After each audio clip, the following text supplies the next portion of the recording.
इसी प्रोडक्ट की बदौलत, मतलब आरसीएम की बदौलत, मैं 4 4 मंजिल ऑफिस में चढ़ जाता हूँ और मेरे घुटने घिसे हुए हैं। ये बात अब कोई मानने तैयार नहीं होता है। मैं उनको बता, मुझे चढ़ता देखते हैं, बोलते हैं अरे सर आप लिफ्ट लगा रखी है आपके लिए बिल्डिंग में? मैंने कहा हाँ लगा रखी है ना, तो इतने सारे लोग तो खड़े हैं उसके बाहर, उनको चढ़ने दो यार भाई। अरे बोले यार क्या डॉक्टर साहब आपको तो बहुत ज्यादा लगा। तो ये देखिए साहब, घुटने क्यों दुखते हैं, इससे सरल तरीके से मैं समझा नहीं सकता कि पेंसिल के पीछे लगा रबड़ क्यों घिस जाता है। अरे भाई इस्तेमाल करने से घिस गया। ऐसे ही घुटने के बीच में भी रबड़ होता है। आपका घुटना जब युवा होते हैं तो इतना मोटा रबड़ होता है, और जैसे जैसे उम्र बढ़ी है ऐसा हो जाता है। बस रबड़ घिस गया और कुछ भी नहीं है। और ये रबड़ कहाँ होता है दिखाता हूँ, ये देखिए ये रहा रबड़, ये घुटने का रबड़ है। बस इतनी सी बात है, इसके लिए ना तो ज्ञान चाहिए, ना अंग्रेजी चाहिए, ना साइंस चाहिए, ना डिग्री चाहिए, ना पीएचडी चाहिए। भैया ये दो हड्डियों के बीच का रबड़ घिस गया है। तो ये न्यूट्रीचार्ज बीजे क्या कर लेगा भाई, ये गोली क्या कर लेगी, और ये साथ में ये सेशे क्या कर लेगा, बस ये 5 मिनट में समझा देता हूँ। ये समझ में आ गया, जीवन बदल, मेरा बदल गया सर, मेरा तो बदल गया। अब आप लोगों का बदलेगा कैसे? अब ये देखिए, जो ये जो रबड़ घिस जाने से ये देखिए हड्डी दिखने लग गई। अब ये इधर ये ऊपर की हड्डी दिख रही, इसी तरह नीचे की हड्डी निकल आई बाहर। ये जब आपस में रगड़ती हैं तो आपको तकलीफ होती है। अगर ये रबड़ आपने मोटा कर लिया, आप भूल जाइएगा कि आपका घुटना दुखता था। डांस करिएगा, डांस कैसे? ये कार्टिलेज है, ये रबड़, मतलब दोनों हड्डियों के बीच में भगवान ने कार्टिलेज लगा के रखा कि हड्डियां एक दूसरे को ना रगड़ें। उम्र के साथ घिस जाता है। अब मेरे जैसा, क्योंकि मैं प्रोफेसर हूँ और दिनेश भाई मैं ट्रेनर भी हूँ, मैं 11-11 घंटे ट्रेनिंग में खड़े रहता था। मेरे को जोश जरा ज्यादा आता है। आरसीएम में भी आपने देखा ही होगा, मुझे जोश में आ जाता हूँ तो मैं बैठता नहीं हूँ। तो 11-11 घंटे खड़े रहने से घुटने घिस गए, थोड़ा वजन भी बढ़ गया था। अब आरसीएम ने एकदम सीधा कर दिया सर। 6-6 किलोमीटर 7-7 किलोमीटर चलता हूँ सर, जय आरसीएम बोलते जाता हूँ, चलते जाता हूँ, डर नहीं लगता। तो ये, और दूसरा क्या होता है कारण हमारे घुटने दुखने का, ये युवा घुटने के ना द्रव्य होता है अंदर, घुटने के बीच में द्रव्य भरा होता है। उम्र के साथ वो सूखने लगता है, इसलिए दुखते हैं। अब वो बीच में, अब जैसे दो हड्डियां रगड़ रही हैं, अब बीच में अगर उनके आपने तेल डाल रखा है तो वो आपस में तकलीफ नहीं होगी। आप दोनों हाथ रगड़ के देखो ना, इससे समझाया करो, ये ऊपर की हड्डी है नीचे की हड्डी, इससे समझाओ, किसी को भी समझाना है। और बीच में एक बूंद तेल डालो और फिर रगड़ो, देखो कुछ पता भी नहीं चलेगा, एकदम रगड़ा जाएगा। बोले ये तेल सूख जाता है अपने घुटने का, और पहली बार रबड़ घिस जाता है। इससे सरल क्या, एक पेंसिल से समझा दूं मैं तो, न्यूट्रीचार्ज बीजे। और तीसरा क्या कारण होता है, अब ये देखिए, ये एक्चुअल एक्सरे दिखा रहा हूं आपको, डॉक्टर बना रहा हूं, एक क्षण में बना दूंगा, इसमें कुछ है ही नहीं।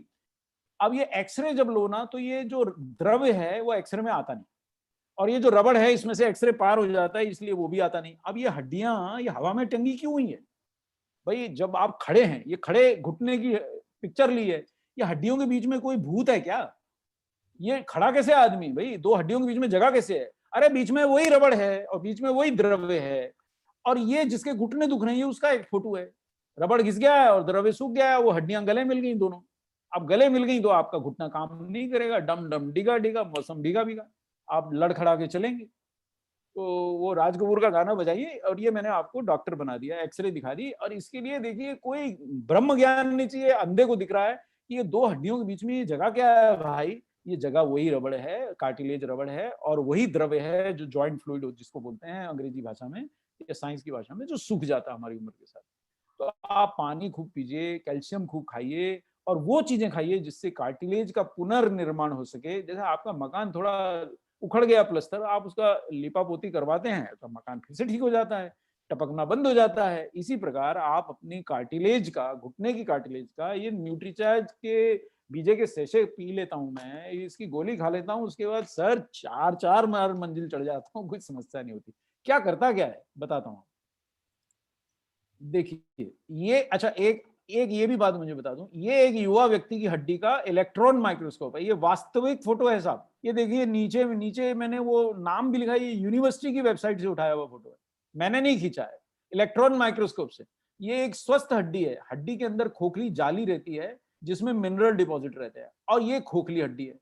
अब बताइए इसकी टांग तो दुखेगी ना, इसकी हड्डी में दम ही नहीं बचा अंदर, बाहर से ऐसी ही दिख रही है, अंदर खोखली हो चुकी है। जैसे खोखली लकड़ी और एक युवा लकड़ी, एक तगड़ी लकड़ी और एक दीमक लगी लकड़ी, ये दीमक लग गई, उम्र की दीमक लग गई, कैल्शियम निकल गया, फास्फोरस निकल गया, मैग्नीशियम निकल गया, वो सब हमने इसमें भर रखे हैं। ये शेषे खाएंगे तभी तो ये खोखली हड्डी ऐसी बनेगी, क्योंकि इसमें कैल्शियम है भरपूर, मिल्क कैल्शियम, दूध का कैल्शियम डाला है। दूध कहाँ है, सारा सारा तो गुजरात से ही दूध आता है पूरे भारत को, मेरे को यहाँ तक गुजरात दूध पिला के जाता साहब, अमूल का। चलिए, और अगर ये घुटने को नहीं संभालेंगे तो डॉक्टरों के पास तो केवल ये इलाज है। अगर आपने घर में कभी मूली गाजर काटी है तो डॉक्टर वही करते सर, आपको बड़े प्यार से बहला फुसला के लेके जाएंगे, बेहोश करेंगे और घुटने की हड्डी को इस बेदर्दी से निकाल के, जैसे गाजर और मूली काटते हैं ऊपर से काट के, ये देखिए ठोक दिया उसमें लोहे का। आपने कभी दरवाजा टंगवाया अपने घर में, तो जैसे लकड़ी में लोहे का वो ठोकते हैं ना बेदर्दी से बढ़ई, और कई बार उनसे पेज घूमता नहीं तो ढाए ढाए ढाए मार के ठोक देते उसको, ऐसे ठोकते हैं इसको। आपको क्यों नहीं पता चलता? आप तो बेहोश पड़े रहते हो। आपको बहुत प्रेम से मुस्कुराएंगे, आपको कुछ नहीं कहेंगे, पर आपकी हड्डी ऐसे ऊपर से, वो आरी होती है उनके बस, आरी से काट के हड्डी आपकी काट के फेंक देंगे और उसमें लोहे का ऊपर से टोपी लगा देंगे और बात सिल देंगे, बोले जाओ चलो। अब वो 8-10 साल तो दरवाजे का जैसे आपका वो चलता है कब्जा, ऐसे ये जॉइंट चलता है। अब आपके दरवाजे का कब्जा खराब हो जाता है, आप दोबारा बढ़ाई को बुलवाते बदल लेते हैं। अब ये कब्जा कहां से बदलेंगे? क्यों, लकड़ी थोड़ी है इसके अंदर की, नई लकड़ी डलवा लेंगे? हड्डी थी वो तो पहले ही काट दी, कैसे बदलेंगे? तो ये जो लोग आज घुटने का ऑपरेशन 40 और 50 में करवा रहे हैं, वो जब 60 के होंगे, 65 के होंगे, तो दिनेश भाई उनको भगवान कृष्ण ही बचा सकते हैं, इंसान नहीं बचा पाएगा, क्योंकि हड्डी तो उनकी पहले ही काट दी। अब क्या होगा? अब कहां से दोबारा खोखली हो चुकी हड्डी में दोबारा से ये कैसे लोहे का वो ठोकेंगे, बताइए मुझे आप। तो ये ऑपरेशन कराने की जल्दी नहीं करना चाहिए। ये ऑपरेशन जितनी पूरी उम्र ही ना हो तो ये कोशिश करना चाहिए। जैसे अगर मैं आपके संपर्क में नहीं आता आरसीएम के, तो अब तक मेरा ऑपरेशन हो गया होता सर। मेरी हालत आज से 10 वर्ष पहले ये थी कि मैं 2 घंटे भी खड़े नहीं रह सकता था, और आज 10 वर्ष बाद में 7 किलोमीटर 8 किलोमीटर दिनेश भाई सामान्यतः चल जाता हूँ। 12-13 हजार स्टेप्स चलने के बाद में थोड़ी गति धीमी पड़ती है। मेरी बिटिया कल रात को मुझे पकड़ के कहती है आप धीमे धीमे क्यों चल रहे हो? फिर उसको शक पड़ा, मेरा मोबाइल देखा और बोले 9 किलोमीटर चल चुके हो? मैंने कहा हाँ यार अभी तो थोड़ा धीमा हो गया हूँ, 9 किलोमीटर चल लिया। तो ये आप समझिए 10 वर्ष पहले मेरा ऑपरेशन हो जाता, 5 वर्ष पहले हो जाता, आपकी वजह से बचा हूं।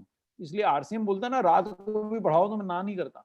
न्यूट्रीचार्ज भी जैसे क्या होता है, अच्छा जो लोग घुटने की गोली दर्द की खा रहे हैं उनको मैं बता दूं कि इप्का जो न्यूट्रीचार्ज की निर्माता कंपनी है, इप्का भारत में सबसे ज्यादा $0 बेचती है। आप नाम लिख लीजिए और गुजरात के छोटे से छोटे केमिस्ट से जाके पूछिए $0 किस कंपनी का है, वो इप्का का नाम लेगा। 300 करोड़ का बेचते हैं हम, लेकिन वो आपके घुटनों को नहीं बचाती है, वो सिर्फ आपको नशे में लाके आपकी दवा थोड़ी देर दर्द कम कर देगी, घुटनों को नहीं बचाएगी, बल्कि हृदय को क्षति होती है ज्यादा लेंगे तो, और किडनी को भी क्षति होती है। हम ही बनाते हैं और मैं ही बता रहा हूँ। लेकिन ये दर्द निवारक दवाएं मतलब थोड़ी देर के लिए लेंगे तो बहुत आराम देगी, उसमें कोई नुकसान नहीं है, पर आप लगातार सोचेंगे उम्र भर वही खा लूंगा उसी से घुटने चला लूंगा, वो गलत है। और इसमें क्या डाला है, ये इतना बड़ा पैकेट बना इसलिए कि फ्रांस जाके रोजी पाउडर लाए, और ये रोजी पाउडर प्राकृतिक तरीके से आपके घुटने की दर्द दूर करता है। बोस्वेलिया का सत्व डाला प्राकृतिक तरीके से। कोई भी आयुर्वेद का जो भी विज्ञानी उसके बाद घुटने की तकलीफ लेके जाएंगे एक ही चीज बताएगा, बोस्वेलिया, वो भी डाला है। और देखिए कितनी चीजें डाली हैं इस गोली में। ये वो जो घुटने का रबड़ घिस जाता है, ग्लूकोजामिन उसको ठीक करता है, कार्टिलेज को। विटामिन K27 दुनिया का सबसे महंगा विटामिन है आपकी हड्डियों के स्वास्थ्य के लिए। MSM आपके जॉइंट को लचीला बनाने के लिए। Manganese, copper, vitamin D, boron, boswellia, ये सब इस गोली में है। और ये सेशे क्यों खाऊं? कई लोग बहस करते हैं गोली खा लूंगा सेशे नहीं खाऊंगा। तो विटामिन डी कहां से पाओगे? रोजी पाउडर कहां से पाओगे? मैग्नीशियम कहां से आएगा? कैल्शियम कहां से आएगा? और इन सब का अवशोषण कराने के लिए इनुलिन कहां से आएगा? तो ये सैशे तो खाना पड़ेगा, और ये दोनों खाने से ही आपका स्वास्थ्य बढ़ेगा। दूध से ले लें, पानी से ले लें, कैसे ले लें, एक सैशे लेना, एक गोली लेनी, और उसके बाद डॉक्टर कपूर आरसीएम